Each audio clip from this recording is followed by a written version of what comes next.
ಮುಖ್ಯಮಂತ್ರಿ ಡಿಕೆ ಶಿವಕುಮಾರ್ ಇವತ್ತು ಎರಡನೇ ಸಚಿವ ಸಂಪುಟ ಸಭೆ ನಡೆಸಿದರು.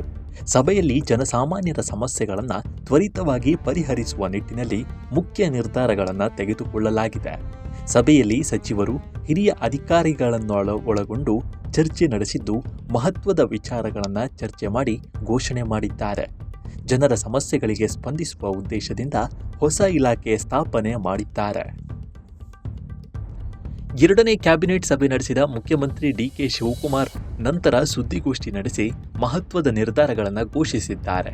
ಈ ವೇಳೆ ಗೃಹ ಸಚಿವ ಪ್ರಿಯಾಂಕ್ ಖರ್ಗೆ, ಸಚಿವರಾದ ಈಶ್ವರ್ ಖಂಡ್ರೆ, ಯುಟಿ ಖಾದರ್ ಉಪಸ್ಥಿತರಿದ್ದರು. ಸರ್ಕಾರ ಇದೀಗ ಹೊಸದಾಗಿ ಪ್ರಜಾಸೇವೆ ಇಲಾಖೆಯನ್ನು ಸೃಷ್ಟಿಸಲು ನಿರ್ಧರಿಸಿದೆ. ಈ ಇಲಾಖೆಗೆ ಪ್ರತ್ಯೇಕ ಸಚಿವರುಗಳನ್ನು ನೇಮಕ ಮಾಡಲಾಗುತ್ತೆ. ಒಬ್ಬ IPS ಅಧಿಕಾರಿಯ ನೇತೃತ್ವದಲ್ಲಿ ಈ ಇಲಾಖೆ ಕಾರ್ಯಾರಂಭ ಮಾಡಲಿದೆ. ಯಾವುದೇ ಸಚಿವರಿಗೆ ಅರ್ಜಿ ಸಲ್ಲಿಸಿದರೂ ಅದನ್ನು ಈ ಇಲಾಖೆಗೆ ತರಲಾಗುತ್ತದೆ.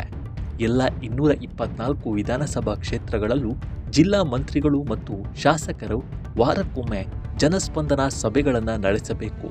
ಅಲ್ಲಿ ತಿಳಿದುಬಂದ ಸಮಸ್ಯೆಗಳನ್ನು ಸಂಪುಟ ಸಭೆಯಲ್ಲಿ ಪರಿಶೀಲಿಸಿ ಪರಿಹಾರ ಕ್ರಮಗಳನ್ನು ತೆಗೆದುಕೊಳ್ಳಲಾಗುತ್ತದೆ ಎಂದು ಸಿಎಂ ಡಿಕೆಶಿ ಹೇಳಿದ್ದಾರೆ. ಇನ್ನು ರೈತರಿಗೆ ಹಳ್ಳಿಗಳಲ್ಲಿ ರೇಷ್ಮೆ ಮನೆಗಳಿಗೆ ವಿದ್ಯುತ್ ವಿನಾಯಿತಿ ನೀಡಲು ನಿರ್ಧರಿಸಲಾಗಿದೆ. ಹೈನುಗಾರಿಕೆ ಮಾಡುವವರಿಗೆ ಹಸುಗಳನ್ನು ಕಟ್ಟುವ ಕೊಟ್ಟಿಗೆಗಳಿಗೂ ವಿದ್ಯುತ್ ವಿನಾಯಿತಿ ಘೋಷಿಸಲಾಗಿದೆ. ದೆಹಲಿಯಲ್ಲಿ ಹೊಸ ಕರ್ನಾಟಕ ಭವನ 4 ನಿರ್ಮಾಣಕ್ಕೆ ಅನುಮೋದನೆ ನೀಡಲಾಗಿದೆ. ಇದಕ್ಕೆ ಸುಮಾರು 80 ಕೋಟಿ ರೂಪಾಯಿ ವೆಚ್ಚವಾಗಲಿದೆ. IAS ಮತ್ತು IPS ಪರೀಕ್ಷೆಗೆ ತಯಾರಿ ನಡೆಸುವ ವಿದ್ಯಾರ್ಥಿಗಳಿಗೆ ಇಲ್ಲಿ ವ್ಯವಸ್ಥೆ ಮಾಡಲಾಗುತ್ತದೆ. SC/ST ವಿದ್ಯಾರ್ಥಿಗಳಿಗೆ 50% ಮತ್ತು ಇತರರಿಗೆ 50% ಅವಕಾಶ ಕಲ್ಪಿಸಲಾಗುತ್ತದೆ. ಎರಡನೇ ಕ್ಯಾಬಿನೆಟ್ ಸಭೆ ನಡೆಸಿದ ಮುಖ್ಯಮಂತ್ರಿ ಡಿಕೆ ಶಿವಕುಮಾರ್ ನಂತರ ಸುದ್ದಿಗೋಷ್ಠಿ ನಡೆಸಿ ಮಹತ್ವದ ನಿರ್ಧಾರಗಳನ್ನು ಘೋಷಿಸಿದ್ದಾರೆ.